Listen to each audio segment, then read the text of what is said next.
Hey, fellow pickers. Today we're talking about 6 reselling hacks. that might change your life.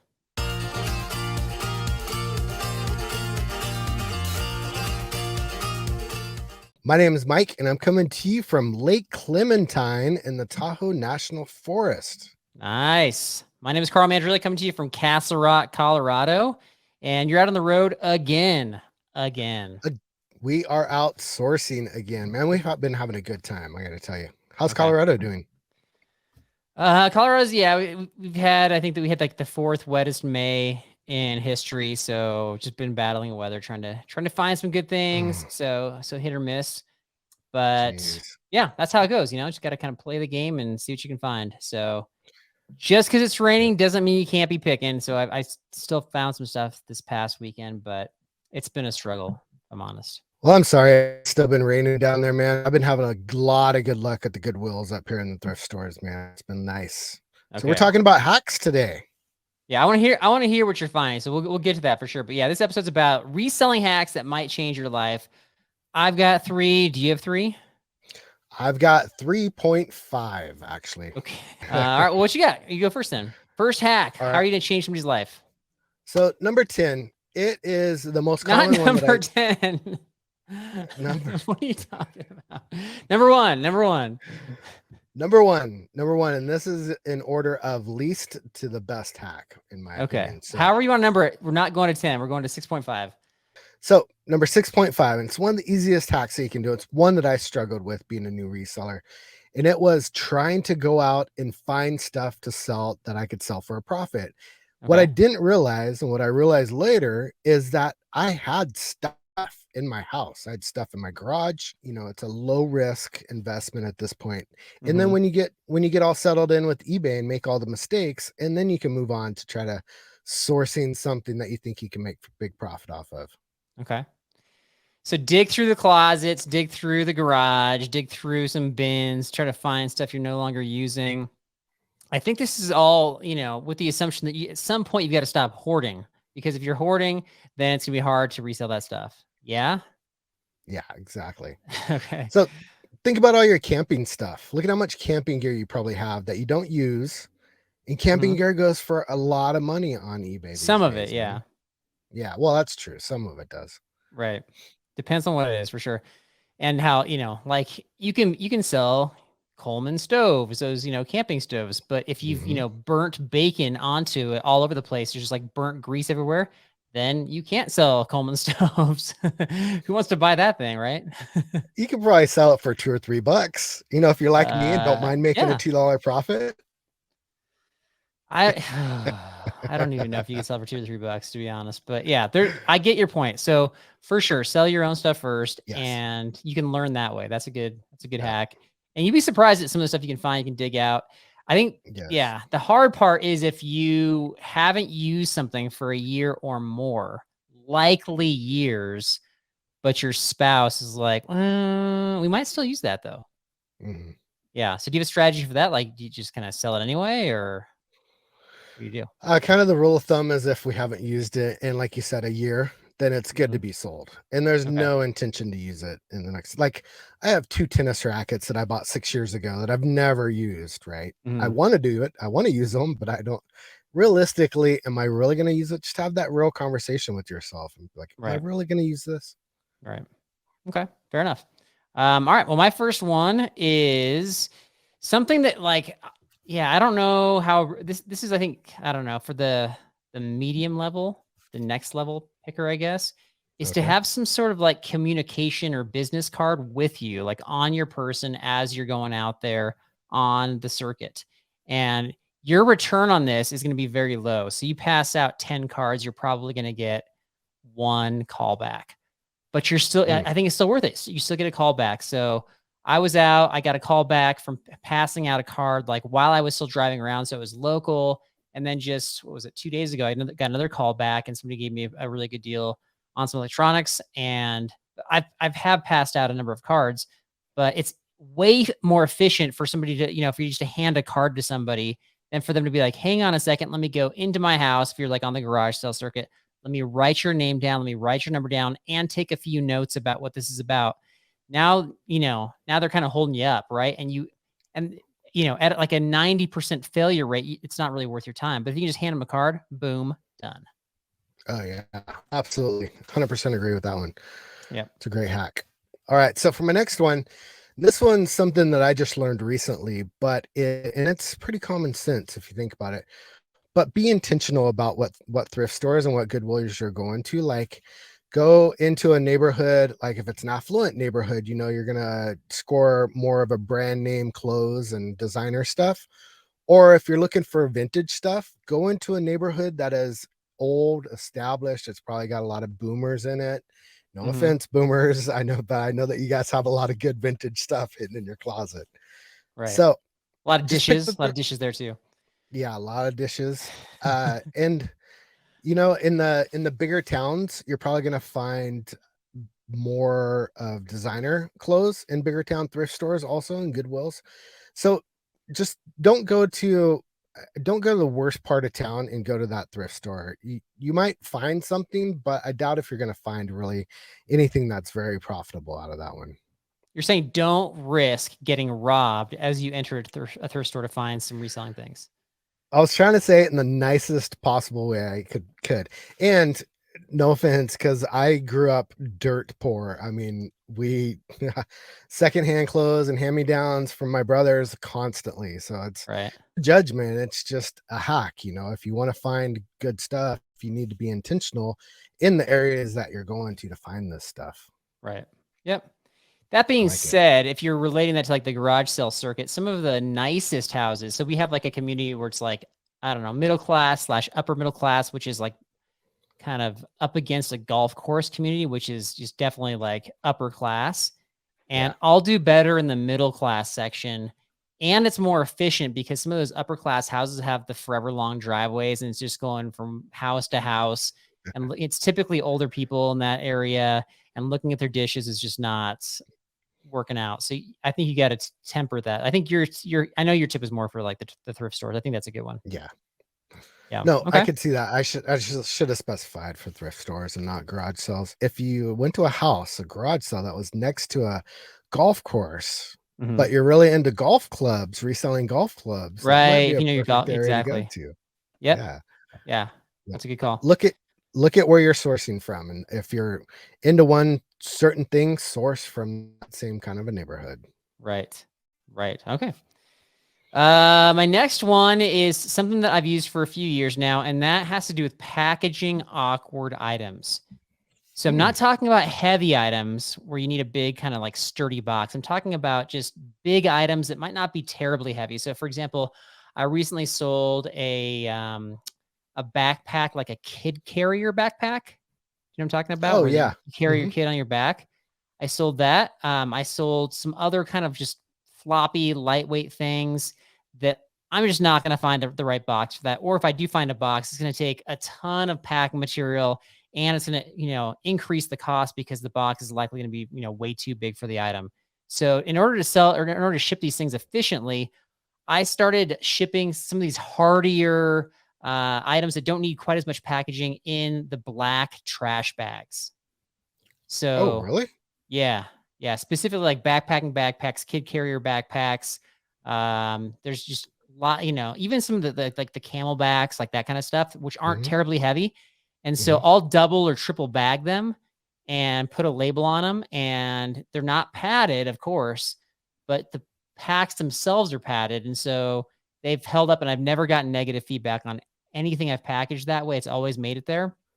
And it's typically not stacked because it's like typically put off to the side because it's not Yeah. like a stackable item. Or if it's stacked, it's Hmm. like put on top or near the top. Hmm. So that's a cheap way and an easy way to package up some of those awkward but not heavy items. Wow, that's incredible. I never would have thought about a trash bag. So the UPS, USPS doesn't say anything when you take it into it. Never. I mean, it's like, I, you, it's like folded over. It's not like this big bag full of air. It's like very tight, folded over. I yeah. tape down any corners. There's no loose plastic hanging off of it. It's all just Hmm. tight. And since I'm double and triple bagging it, it feels like pretty substantial. Yeah. No, Yeah. that brings up a good point. Maybe I need to look on their website and see exactly what type of packing material they accept. If they Mm. accept a trash bag, man, they probably accept anything then. No, I mean, yeah, but they're not going to have like they're not going to be like we accept trash bags from the grocery store. Like they're going to have, Yeah. it's going to say something that's that can't be ripped or broken or like well Right. packaged.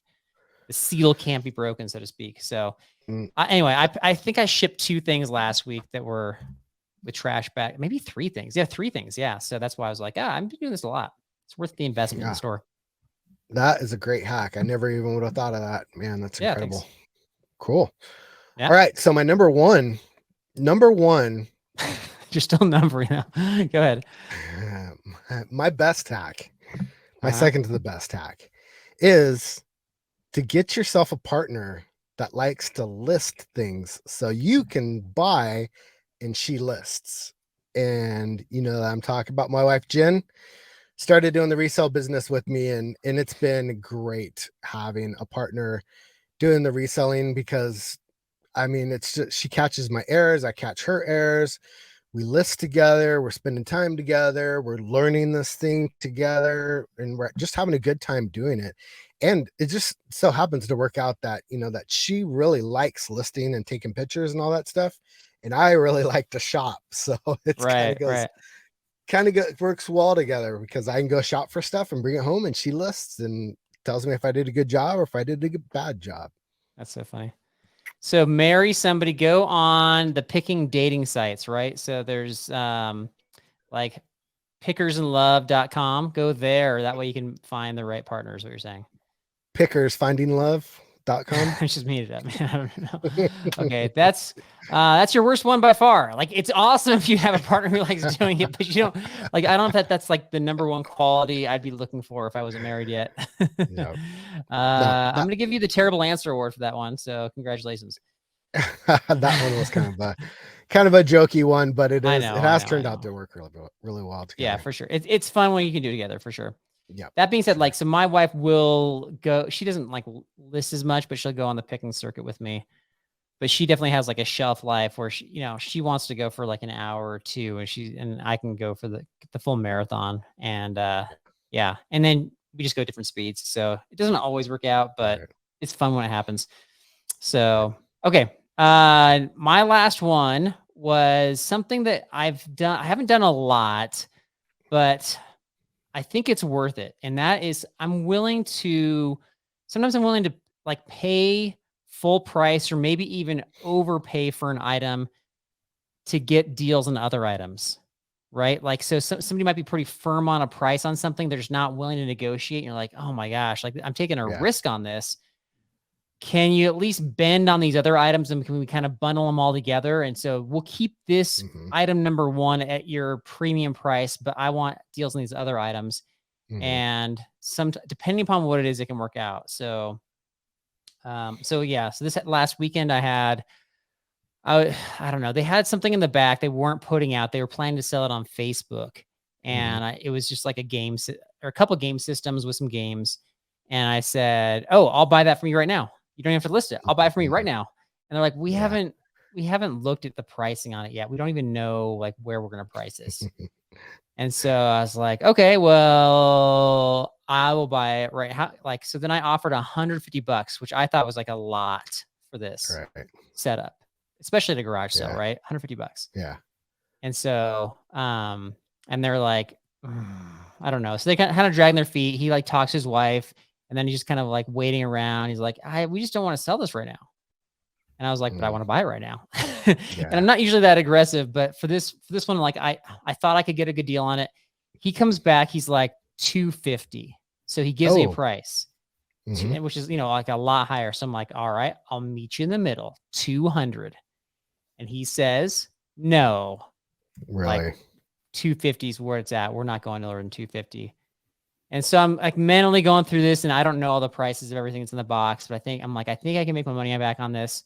But there were some other items that I wanted on his table that he did have out. And so I said, okay, I'll pay the full 250, but can you do a deal on these other items right here? And so we kind of bundled it. And so I got an extra special deal on a couple other items as a result. Oh, so cool. Yeah. That's a great idea. Get their mind off of the thing that you really want to buy and try to negotiate something smaller. That's a great hack, man. You've been coming and up I with some paid a really good premium ones. to get the deal on the other items. Right. But in the end, like the 250 was ended up being a good price still. So yeah. You know, that brings up a question. Do you, when you go out on the circuit and say you buy 10 items, do you average out the 10 items for your price that you paid for everything? Does that make sense? Yeah, I think what I do, I don't like, I'm just grabbing a lot of stuff. I'm not gonna remember how much stuff costs. So I look at it more Right. on the macro level where it's like, how much did I spend picking for the year, for the season or whatever, and then how much am I pulling back in as a result? Because some I'm gonna hit home runs on, Mm, some I'm gonna break even on, some I'm gonna take losses on, right? So it just depends. I just try to learn from everything. But yeah. yeah, I know you're Gotcha. maybe a little more meticulous than I am. So Well, yeah, I average out my buys, but just so we can keep track of it. But no, I don't. I wouldn't see any problem with going with your method either. The your yeah, method, is it always kind of averages out. It's the same way I'm doing it. Mine averages out in the end also. yeah. Fair enough. All right, Cool. those are mine. Do you have any other hacks? I do have one serious one more that's Okay. better. And I've talked about this before, but the biggest hack that's helped me out the most is I find things within the wrapper still. So brand new items, and it doesn't have to be in the wrapper, but just brand new items. It always catches my eye. They're super easy to see in the thrift stores and garage sales and stuff like that. Right. And what I'm kind of leaning into and finding is at estate sales, when you go into somebody's garage, say somebody bought a XYZ gasket for something and it just sat on his shelf forever, right? And now 20 years later, unfortunately, either went in a home or passed or something, they're selling his stuff. And this thing's now vintage. So now it's like a vintage uh exhaust gasket for a 1969 Chevy Camaro SS, that's super rare and important or something like Right. that. Right. Or a Chevy Camaro emblem that he bought that he just replaced. You can find some mother load deals in some of these garages of just brand new items, but You anything can't. like Yeah, you have to. Those. Yeah, yeah. Some. It's like I don't know. The American pickers call it like new old stock, right. and you got to know what you're looking at for sure. You So do. You do have to know what you're getting right. into. Be careful and research it. Do your homework. Look it up. Because I've got some that kind of bit me in the butt a couple times. I thought I really scored on finding the mother load of X, Y, and Z, and it turns out that it was nothing. Yeah. Even though it's brand new packages.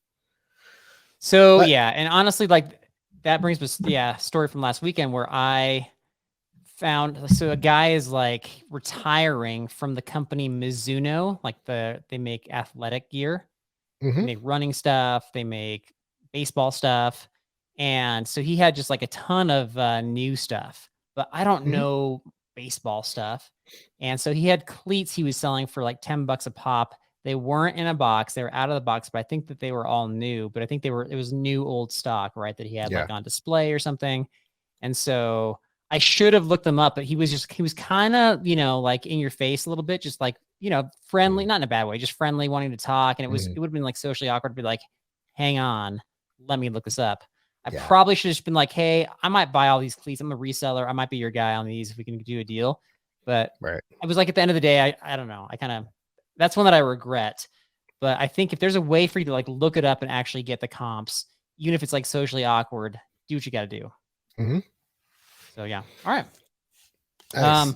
Nice, man. All right. So there you go. 6.5 hacks that might change your life.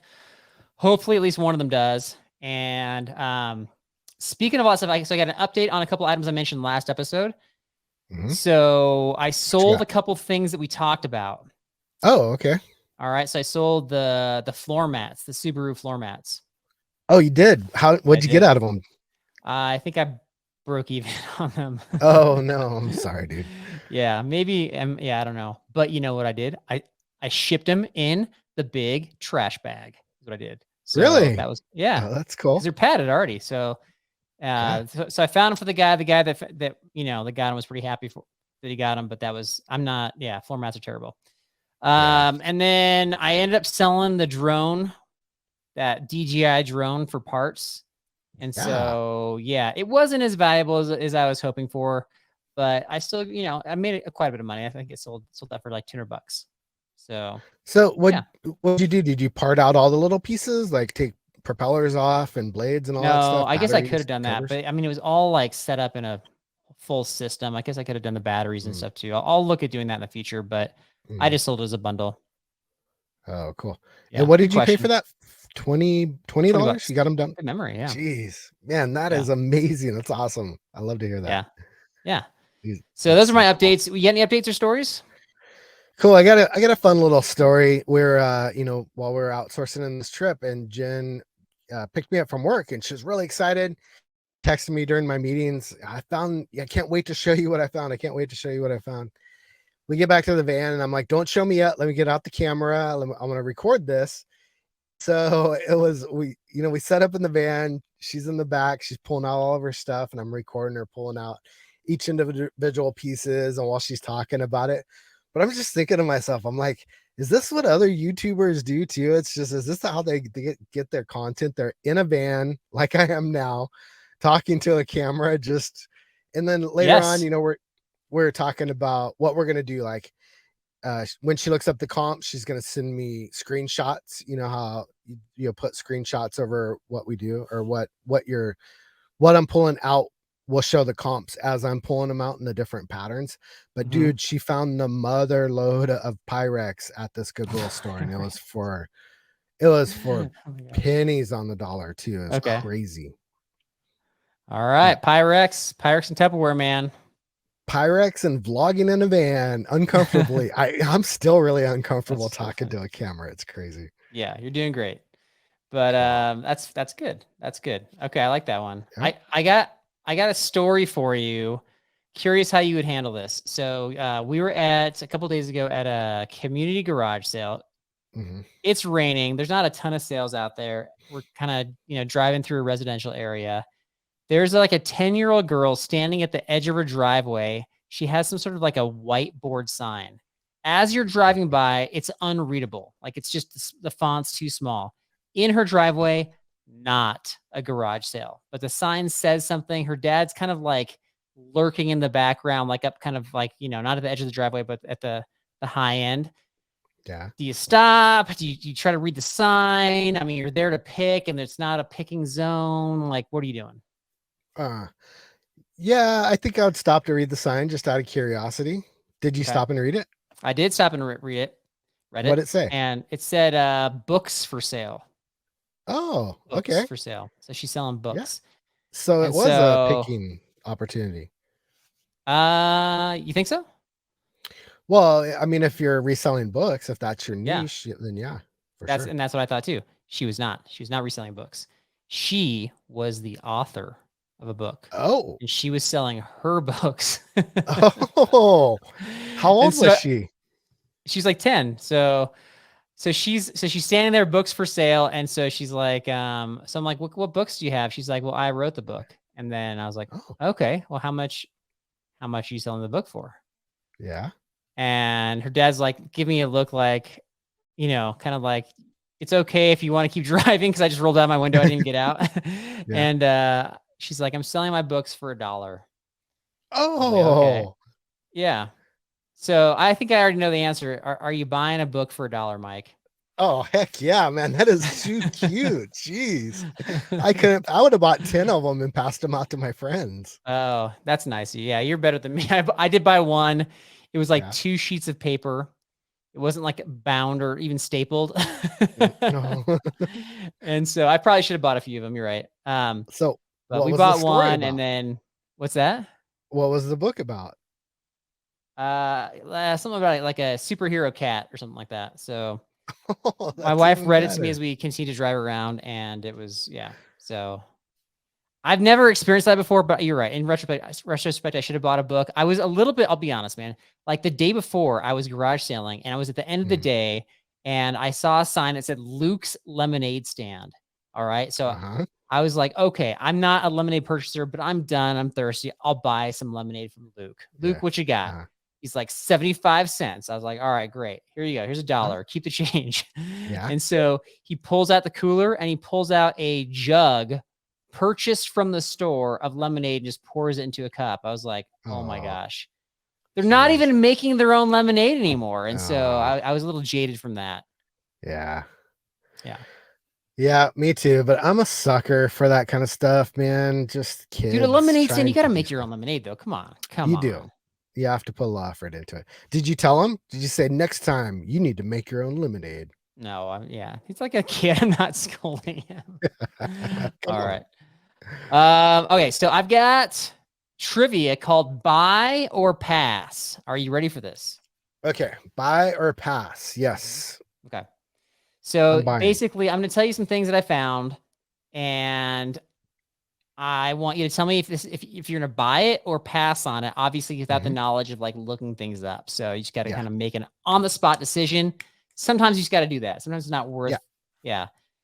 All right. So here we go. First one is there's like a box and it has old GPS systems like the car navigation ones, like the Garmin Nuvi and the TomToms. Yeah. They're in the original box. They're used. They're in the original box. And the guy's selling you a box of like 3 or 4 of them, it looks like, for $10. Oh, buy for sure. Why? What's the value there? Well, I mean, I have looked at the TomToms and the Garmins before, and they were, I think, I want to say that they're going, I saw them for 20, $25. Mm-hmm. So 3 of them for $10. Yeah, I could easily make 20, 40, $60, $50. Yeah. Okay. What'd you do? One of the boxes turned out to be empty, so that was a dud. That was a throwaway. Oh, The always check your boxes. the Garmin Nuvi did sell, so for about the same price. So you know your stuff, man. Like that was about 20, $25. So good Yeah, call on that one. And then the TomTom, I don't even if it's had any like views on it at all. So in the end, like yeah, I'd buy that again. I'd take a risk on that, like pretty safe yeah. with the boxes and stuff. The TomTom might Yeah. eventually sell, but it's not at this point. So that's a tough one, but I think buy is correct. If it doesn't sell, just wait until I see you in Salt Lake City and you can give it to me No, no, no. I instead of am. No, I'm gonna donating make it. a pile for you. I'm gonna give you all the things that don't sell, and Definitely. I'm not gonna donate. I'm just gonna give you the stuff. So You it'll be just give me yours. the pile. I don't Yeah, I'll care. give you the pile. Give it to All me. right. All Next right. up is this one was like an epic experience I had a few days ago. This one was like a once in a lifetime type experience. I had to make an on the spot decision. I'm curious how you handle it. All right. Okay. What do you got? So I asked I kind of rolled to this old couple's house and they had the dishes in the junk. And I was like, hey, do you happen to have any video game systems that you're selling? And they're Mhm. like, yeah, we actually do. My son dropped one off for us to sell, but we didn't put it out, Oh, which cool. happens sometimes. I don't get why they don't put it out. So he goes inside, he grabs like a full, like one of those wide but shallow bins. And Yeah. then he grabs Okay. like on top of that's like a Keen footwear, shoe box. And he Mhm. pulls it out, he puts it down. There's one Super Nintendo gaming system there and a bunch of games, not just for the Super Nintendo, but for like the original Nintendo. Some of them have like the little booklets and stuff. I Whoa. glanced at a few of them and I recognized some like the Zeldas and stuff, which are going to sell for like 30 to $50, a few of them. Yeah. There's games that I did not recognize where I'm like, I haven't seen Mhm. that game before. Okay. Okay. So he's like, we priced this out and, like we found that all this stuff is worth about $1,700. I was like, what? I don't know about that, sir. I don't think so. I don't know about that. And Whoa. so I'm like, well, how much are you asking for? He's like, $600. And Whoa. so let's assume that you can negotiate a little bit, but like he's pretty confident it's worth 1,700. Maybe you could negotiate him down a little bit. Is this a moment where you're like, I'm likely going to be the buyer here, or I'm likely going to pass on this? Yeah, I'm gonna pass on that one for that price. Mm-hmm. I mean, if something jumped out at me, like I think you were telling me that Zelda is a pretty sought after Nintendo game. Right. So I mean, if that one was $100, the game system probably 150. So Yeah, I went not for even that. 250. So I'm you not keep even. $100 by itself. Yeah. Yeah, I'm not. It's not even adding up to 500. So no, I'm passing on that one. Okay. So Mike, just to clarify, is not an expert in this area, but where this is applicable is if you are an expert in a particular area and you come across something, you're like, I know about this stuff, but you Mhm. come across something that you haven't seen before, like the bells should be going off in your head. Ding, ding, ding, ding, Oh, ding. really? Like something might be rare here. Something might be rare. Oh, Okay. And so I've okay. mentioned that there were some games I didn't recognize. Right. And this Yeah. is an area that I don't know if I'm an expert, but I know a fair amount about it. So I ended up doing a comp on one of the games I didn't recognize, and that game was selling for like $280, 280. Whoa. Yeah, for one of the games. Okay. Wow. So then he pulls out like a price list and he shows me how much he's got on the games, and he was close, but I think he was under on some of the games. And so I was like, so I talked him down to $500 and I bought it. And so was it truly a $1,700 comp? I mean, I haven't gone through all of them yet, but I just thought that there was 2 games I looked up and they were like, there was like a $280 and $100 game. And then I saw a lot of other games I recognized that I knew were like the 30 to 50. So I'm like, Yeah. it's going to be very easy to make my money back on this. And if I have a couple more home run games, like I'll easily make a significant profit. But it was just a weird, like, I don't know. I've seen people pull out stuff like that before, but not with games that you've never seen before, not with like the rare games. And so it kind of blew me away. I was like, whoa, what is this? Usually people that collect to that extent are very aware of the value of their stuff, whether it's video games or other things, and they're not going to just let it go at a garage sale, even for a high like a relatively high price. So, Right. yeah. So, Yeah, fail. I mean, Incorrect. yeah, I was in a thrift store the other day and I saw in the wrapper EA Sports NBA Jam, and it said music with by Jay-Z or something like that, and got super excited. I'm like, oh, I just found this nugget right here. And Right. it was like $2. It was going for like $2. So I'm Yeah. the worst at this. It's not, yeah. It's good to check. That's why you check, right? So I think that's Yeah, fair. But I exactly. think, yeah, the key is if you know about something, you haven't seen it before, unless it's like, I'm not talking about like if it looks like a cheap knockoff kind of thing, but it's like Right. genuine article, you haven't seen it before, it's worth looking into for sure. Okay. So, Great what's funny about advice. that was like, it was an older couple, and I was like, I don't have $500 on me, and Mhm. it's an older couple. So I was like, do you have Venmo? And they're like, yeah, of course you have Venmo. Blah, blah, blah. And I was like, really? Like everybody's got Venmo now. Do you So accept anyway, a paper check? yeah, no, yeah, handwritten check. That's funny. Right. Okay, so yeah, 1 for 2. You got to get this next one right. All right, I got it. All right. You come across floor mats for any vehicle. Pick the vehicle. $20. $20. Oh, this is a hard one. If it's a Lamborghini or Ferrari, I'm picking them Okay. up All right. All all right. day All right. long. Yeah. Good. Any Good. any Lamborghini, common Ferrari. any common common car floor mats, No, I'm passing you up. got me on that one. Lamborghini, Ferrari, you to buy it? Oh yeah, all day long Okay. for sure. Yeah. $20. I think, yeah. Or maybe even Jeep too, because Jeep is like big time resale stuff. Yeah. So yeah. Actually, I went to a I'm garage with sale you. like years ago where somebody had like some sort of attachment to a Jeep that literally said Jeep on it out Mhm, by the trash at their garage sale. And I was like, can I just take this? mhm. And they're like, yeah. And it was like $150 item. Wow. Yeah. Yeah. So, One all man's right. junk, man. It's another man's treasure. Correct. 2 out of 3, my friend. You passed. Well Cool. I done. love it. All right.